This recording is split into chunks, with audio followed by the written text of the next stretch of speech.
What if the future King of England didn't live behind gilded gates, but among rolling fields, stone barns, and the whisper of wheat in the wind?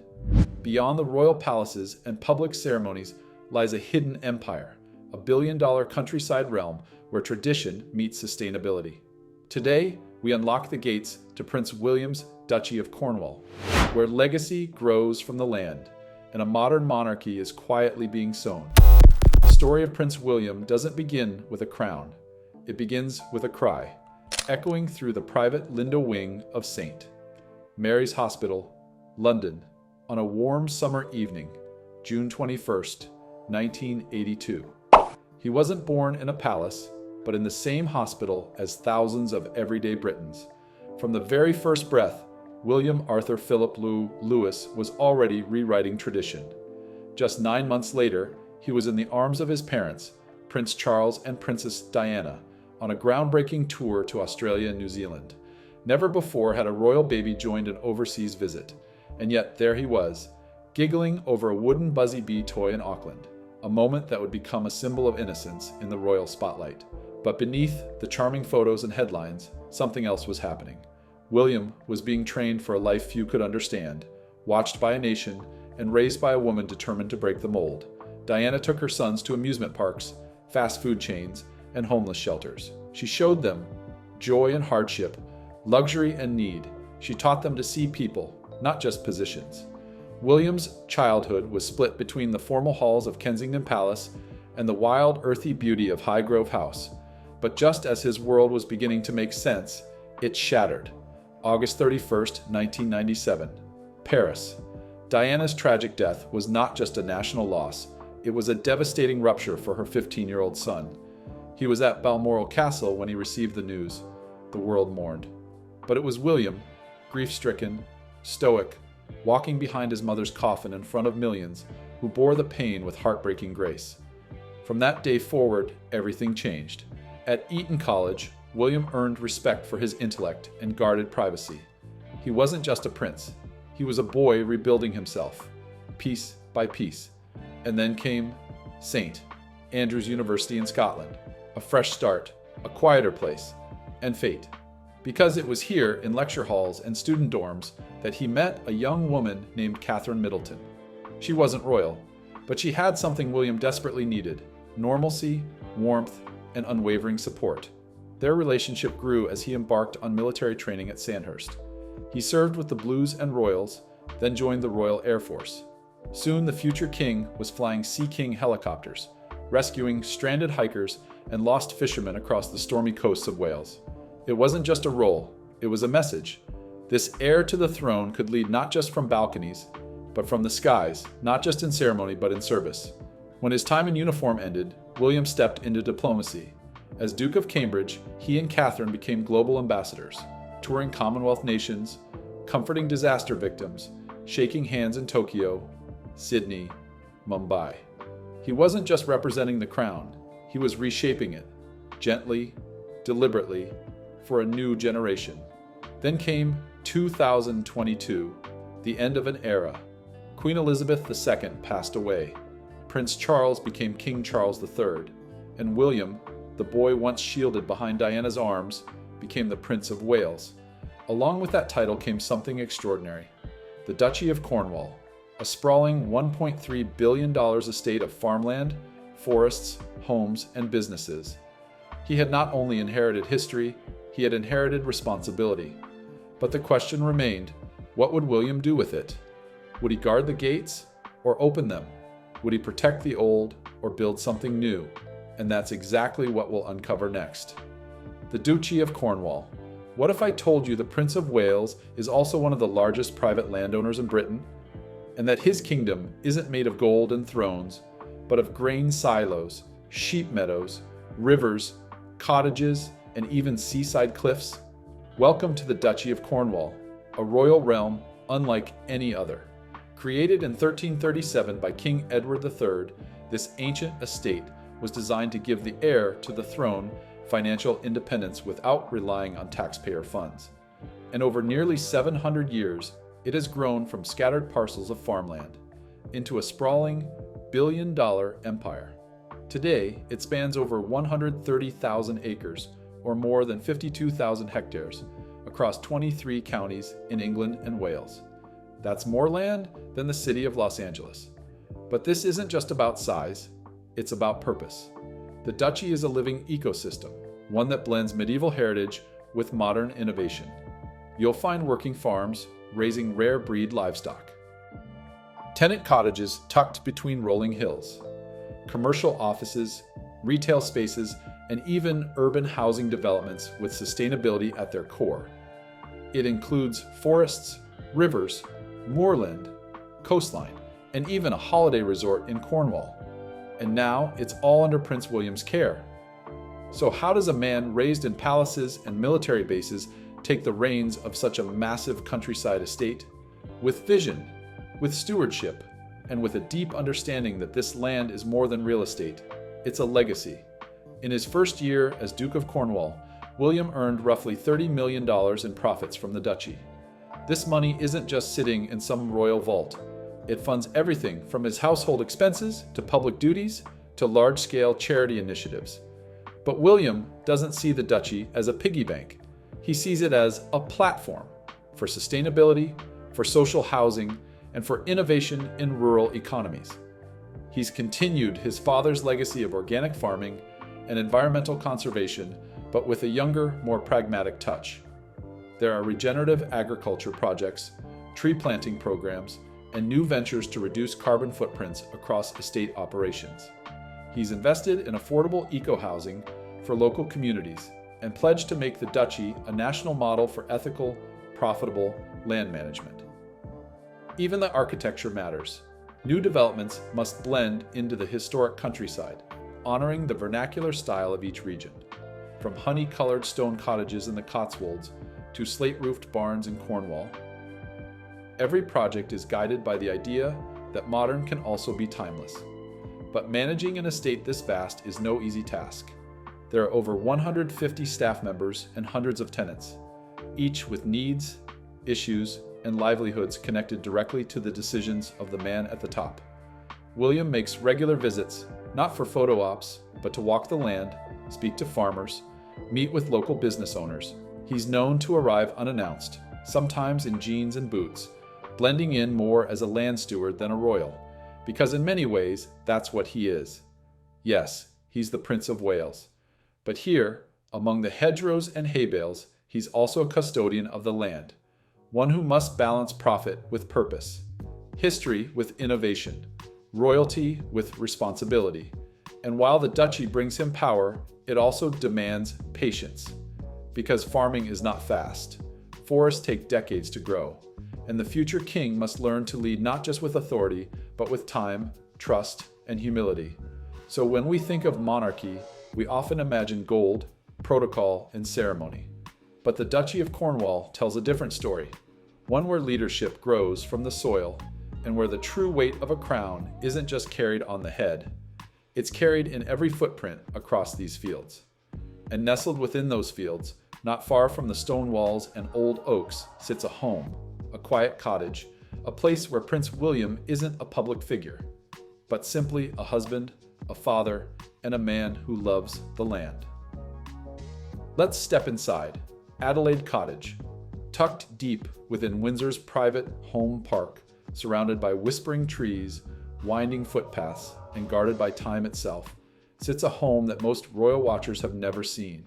It's not Buckingham Palace, it's not Kensington, it's Adelaide Cottage, a quiet sanctuary where the future King of England begins his mornings not with ceremony, but with cereal bowls and children's chatter. And it's here that Prince William and Princess Catherine have chosen to raise their young family, a choice that speaks volumes about the life they're trying to build. Simple, grounded, and remarkably private. So what makes this place so special?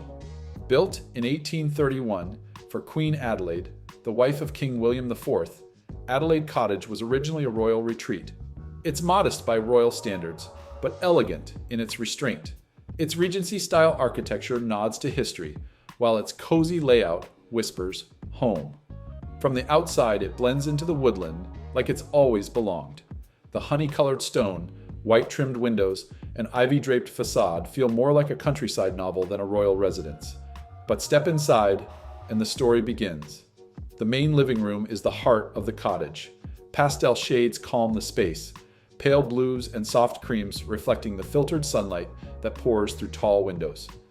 A Greek-Egyptian marble fireplace anchors the room, surrounded by gilded furniture, velvet cushions, and heirloom pieces that once belonged to Queen Victoria's household. Above the mantel, a cluster of framed photographs catches the eye.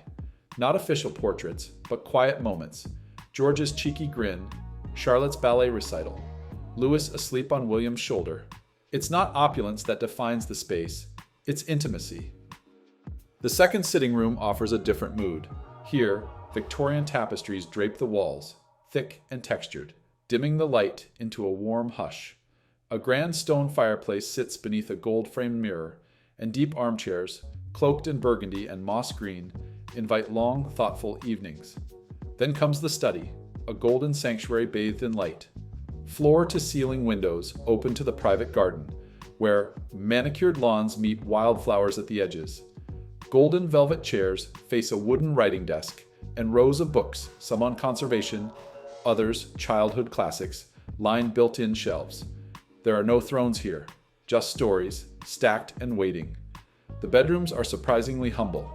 In one, a canopy bed draped in floral fabric stands like something out of a countryside fairy tale. Matching curtains, soft wool throws, and antique dressers complete the look. No chandeliers, no palace guards, just peace. But the real magic of Adelaide Cottage is not in the decor, it's in the feeling. Here, the family wakes to birdsong instead of headlines. Children race down halls in socks, not polished shoes. The kitchen hums with breakfast routines, not press briefings. There's a small patio out back, often used for family meals in summer. Wooden chairs, slightly weathered, a barbecue tucked near the garden hedge. It's said William sometimes reads the paper there while sipping coffee, barefoot. Adelaide Cottage gives the Cambridges something rare. Privacy without distance. Royal history without coldness. A life that feels more like the people's prince than the polished photos suggest. And it's no coincidence that the home is just minutes from the royal farm, where William spends countless hours walking the fields, talking to workers, and teaching his children about the land. Because for this family, home isn't just about where you live, it's about what you value. And in every corner of Adelaide Cottage, from the scent of cut flowers on the hallway table to the echo of laughter in the garden, those values come alive. But while this home is a haven, it's also just one thread in a far bigger tapestry. Because to maintain this lifestyle, this freedom, this space, this world away from scrutiny, requires something more than heritage. It requires a fortune. And William, quietly, strategically, has one of the most fascinating royal financial stories of our time. Behind every stone wall of Adelaide Cottage, behind every restored barn in the Duchy of Cornwall, there is one thing most people forget about royalty: money. Not the kind printed on pound notes, but the kind passed down through generations, quietly, invisibly, yet powerfully shaping the world of those who inherit it. For Prince William, wealth didn't arrive with fame. It arrived with loss. When Princess Diana and Prince Charles divorced in the 1990s, Diana received a settlement of $24 million. Adjusted for today, that's roughly $40 million. And after her tragic death in 1997, her will set aside the majority of that fortune for her sons. William inherited his share gradually, first at age 25, then fully by age 30. By then, the value of his trust had grown significantly, bringing him close to $20 million in personal wealth. But this was just the beginning. Because in September 2022, with the passing of Queen Elizabeth II, everything changed again.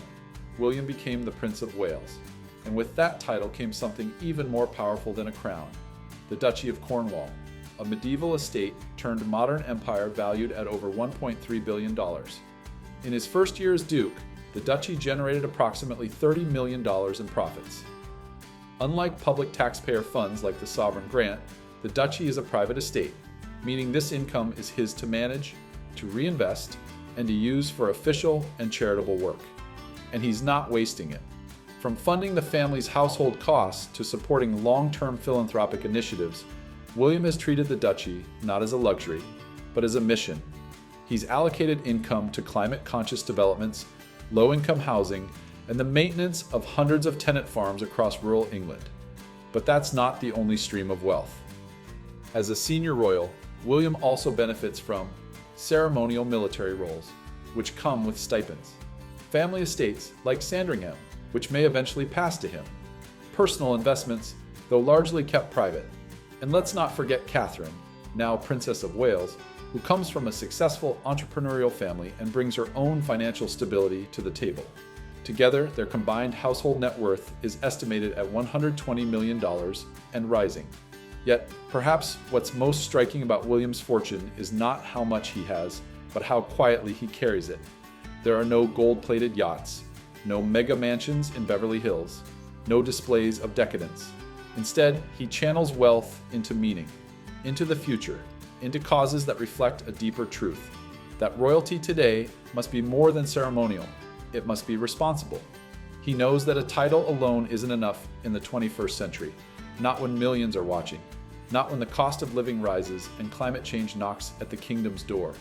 In many ways, William's financial story is the blueprint for a modern monarch, legacy-backed but future-focused, privately wealthy but publicly accountable, and always balancing between old world power and new world expectations. Because in this royal world, money isn't just money, it's trust, and how you spend it speaks louder than how much you have. But while balance sheets and billion-dollar estates may fund the foundation of his role, it's his heart, his mission, and his impact that truly define his reign in waiting. And nowhere is that clearer than in the causes he's chosen to fight for. Not from palace gates, but from the streets, forests, and forgotten corners of society. Let's step into his world of giving, philanthropy. Before he ever gave a speech, before he wore a crown, before he inherited a billion-dollar estate, Prince William was just a young boy, holding his mother's hand, walking through an AIDS clinic in London. He didn't understand everything at the time, but he saw. He saw the pain. He saw the forgotten. He saw how a touch, a conversation, a moment of presence could change everything, and he never forgot it. That early exposure, carefully curated by Princess Diana, planted a seed that has grown into one of the most quietly powerful aspects of his legacy, his philanthropy. It began in earnest in 2007, 10 years after Diana's death, when William and Harry organized the Concert for Diana, a star-studded event that raised millions for causes their mother had supported. But more than that, it was a signal to the world. They weren't just carrying her memory, they were carrying her mission. Over the years, William's focus has become clear and deeply personal. Mental health. Through the Heads Together campaign, launched with Catherine and Harry, William helped tear down one of Britain's most enduring stigmas, talking about your struggles. The campaign featured athletes, veterans, and even the royals themselves opening up about anxiety, depression, and trauma. It wasn't PR, it was raw, and it changed the national conversation. Environmental conservation. In 2020, William launched the Earthshot Prize, a global award offering $3 million grants to projects solving climate and sustainability challenges. Think of it as the Green Nobel Prize, 5 winners each year, 5 chances to save the planet. But this wasn't just about headlines. It was about urgency and using his platform not to preach, but to inspire. Homelessness. Perhaps his boldest initiative yet. Homewards. Launched in 2023, the goal is simple, yet radical, to make homelessness rare, brief, and unrepeated in the UK. William has committed Duchy of Cornwall resources, worked directly with local councils and charities, and even visited shelters in the dead of night to understand the problem from the ground up. Because this isn't politics to him, it's personal. He once said, "No one should be without a safe place to call home." And he's trying to make that more than a quote. He's trying to make it reality. Veterans and the armed forces. Having served himself, William has never been far from the needs of servicemen and women. He's worked with organizations supporting wounded veterans, mental health care for soldiers, and career transition programs. Wildlife and anti-poaching. Through his support of the Tusk Trust and United for Wildlife, he's helped fund anti-poaching efforts in Africa, pushed for stricter penalties for traffickers, and created transport alliances to block illegal wildlife shipments across borders. Each cause, each campaign, is rooted in one thing: long-term impact. This isn't philanthropy for the cameras, it's legacy building. And the through line in all of it? His mother's shadow, and his own resolve to step beyond it. He honors her, yes, but William is forging something uniquely his own, a philanthropy that is bold, structured, and engineered to last for decades, not news cycles. And like the fields of the Duchy, the impact may take time to grow. But when it does, it will nourish far more than one royal family. But even kings in waiting must breathe. And it's in the quiet moments, away from headlines, handshakes, and history, that we find the truest portrait of William. Let's step into his world behind the headlines. Personal life. Strip away the medals, the protocol, the palace balcony waves, and what's left: a man, a father, a husband, a royal raised by grief, shaped by duty but grounded by love. At Adelaide Cottage, mornings don't begin with trumpets. They begin with the hum of a kettle, the quiet rustle of cereal boxes, and the padded footsteps of 3 small children half awake in their pajamas. Prince William's day doesn't start on a red carpet. It starts in the kitchen, where Catherine might be making toast, and the children, George, Charlotte, and Louis, debate over who gets the blue bowl. And he wouldn't have it any other way. Since moving to the cottage in 2022, William and Catherine have sought something most royals have always sacrificed: privacy, normalcy, a rhythm that feels real. Here, the children walk to school, not wave from limousines. They ride bikes through the grounds of Windsor Home Park. They're learning about insects in the garden, not headlines on a screen. And William? He joins them. Whether it's packing school bags, helping with homework, or kneeling beside them in the garden as he teaches them how soil becomes food. On weekends, he's often seen at the royal farm, not in a tailored suit, but in boots and a jacket, sleeves rolled up, chatting with farmers and staff. Sometimes George tags along, asking about wheat or watching sheepdogs work the fields. To most, it might seem like routine, but to William, it's legacy in action, passing down not just land, but love for it. Friends describe him as loyal, dry-humored, fiercely protective of his family. He's not a man of indulgence, but of moments: late-night dinners, quiet pub outings, or evenings watching football. He's long been a fan of Aston Villa, and on more than one occasion, cameras have caught him cheering in the stands, face lit up, George beside him in a matching scarf. And when the royal schedule pauses, he retreats. There are family ski trips in the Alps, quiet holidays to the Isles of Scilly, occasional visits to remote conservation sites, where work and passion quietly intertwine. Then there are his private pastimes: a love for motorcycles, a shared interest with brother Harry from younger days, polo matches for charity, evenings with books, maps, or meetings to brainstorm the next step for Earthshot or homewards. But through it all, one constant remains: Catherine. Their partnership isn't just romantic, it's operational.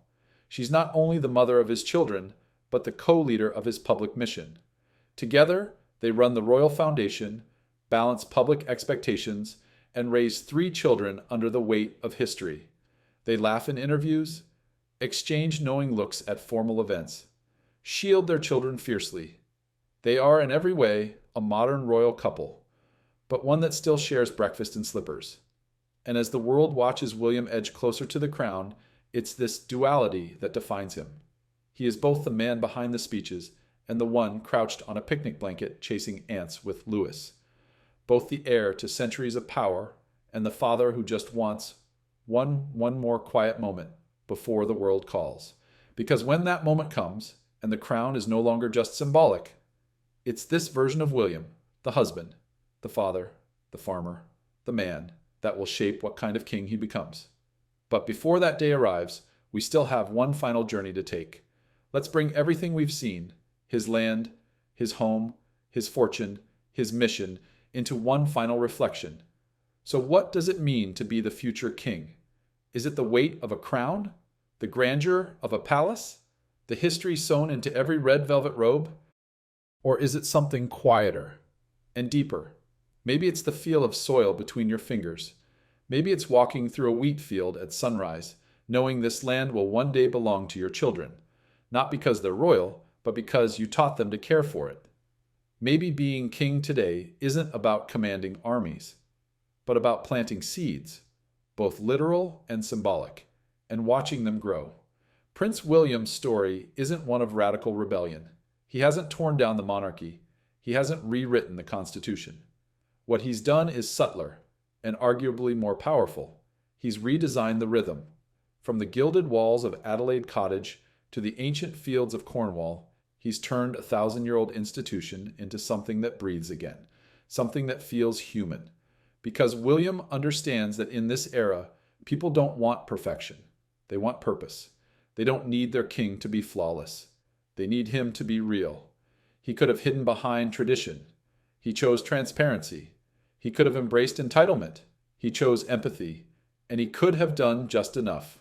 But he didn't. He went further. He inherited an empire and began the work of making it deserve him. So as we close the gates behind us, as we leave the fields, the rooms, the rituals, we're left with one simple thought. Maybe this is what the future of royalty looks like. Not louder, not flashier, but wiser, more rooted, more useful, more human. And in that, perhaps William is already becoming the king his country needs, even before the crown touches his head. Now we want to hear from you. Which part of Prince William's world surprised you the most? Was it the billion-dollar countryside empire, the understated elegance of Adelaide Cottage, the quiet fortune and how he uses it, or the way he honors Diana's legacy through action, not just words? Drop your thoughts in the comments. Let us know what kind of king you think William will become. And if you've enjoyed stepping into this royal world, don't forget to like this video, subscribe for more stories from behind the gates, share it with someone who loves history, royalty, or simply a good story well told, because this is just one chapter, and the future is still being written.